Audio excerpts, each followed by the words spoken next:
بسم اللہ الرحمن الرحیم۔ سفر اس دیکھنے والے تمام ناظرین کو السلام علیکم۔ محترم ناظرین، حضرت ادریس علیہ السلام کے زمانے میں انسان بہت بد عمل ہو گئے تھے۔ فرشتوں نے بارگاہ الہی میں عرض کیا کہ مولا، انسان بہت بدکار ہے اور یہ خلافت کے لائق نہیں ہے، انہیں معزول کر دیا جائے یا کم از کم خلیفہ یہ رہے اور وزیر ہم، تاکہ ہم ان کے بگڑے ہوئے کام کو سنبھال لیں۔ ارشاد باری تعالیٰ ہوا کہ انسان کو غصہ اور شہوت دیا گیا ہے جس سے وہ زیادہ گناہ کرتا ہے۔ اگر یہ دو چیزیں تم کو ملے تو تم بھی گناہ کرنے لگو گے۔ فرشتے بولے، مولا کریم، ہم تو گناہ کے پاس بھی نہ جائیں گے، خواہ کتنا ہی غصہ اور شہوت ہو۔ حکم تعالیٰ ہوا کہ اچھا، تم اپنی جماعت میں سے سب سے اعلیٰ درجے کے پرہیزگار فرشتے چھان لو، ان کو غصہ اور شہوت دے دیتے ہیں، پھر امتحان ہو جائے گا۔ چنانچہ ہاروت اور ماروت جو بڑے ہی پرہیزگار فرشتے تھے انتخاب میں آ گئے۔ حق تعالیٰ نے ان کو یہ دو چیزیں یعنی غصہ اور شہوت دے کر شہر بابل میں اتار دیا اور فرمایا کہ تم قاضی بن کر لوگوں کا فیصلہ کیا کرو اور روزانہ اسم اعظم کے ذریعے شام کو آسمان میں آ جایا کرو۔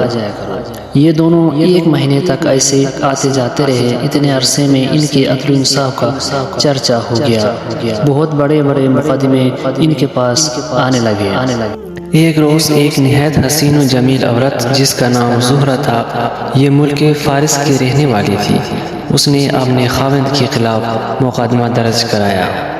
یہ دونوں اسے دیکھتے ہی عاشق ہو گئے اور اس سے برا کام کرنے کی خواہش کی۔ اس نے کہا، میرا دین کچھ اور ہے اور تمہارا دین کچھ اور اس اختلاف کے ہوتے ہوئے یہ نہیں ہو سکتا، اور میرا شوہر بہت غیرت مند ہے، اگر اس سے خبر لگ گئی تو مجھے قتل کر دے گا، لہٰذا پہلے آپ میرے بت کو سجدہ کرو اور پھر میرے شوہر کو قتل کرو اور پھر میں تمہاری تم میرے۔ انہوں نے انکار کیا، وہ چلے گئے، مگر ان کے دل میں اس کے عشق کی آگ بھڑک اٹھی۔ آخر اسے پیغام بھیجا کہ ہم تیرے گھر آنا چاہتے ہیں۔ سر آنکھوں پر یہ دونوں اس کے گھر پہنچ گئے۔ اس نے اپنے آپ کو آراستہ کیا اور بولی، یا تو آپ لوگ مجھے اسم اعظم سکھا دے، یا بت کو سجدہ کرے، یا میرے شوہر کو قتل کرے، اور یا پھر شراب پی لے۔ انہوں نے سوچا، اسم اعظم اسرار الہی ہے، اس کو ظاہر کرنا بہت ظلم ہے، بت پرستی کرنا شرک ہے اور قتل حقوق العباد کے خلاف ہے، لاؤ ہم شراب پی لیتے ہیں۔ چنانچہ شراب پی لی، اور جب شراب پی کر مست ہو گئے، زہرہ نے ان سے بت کو سجدہ بھی کروایا، اپنے شوہر کو قتل بھی کروایا اور اسم اعظم بھی پوچھ لیا۔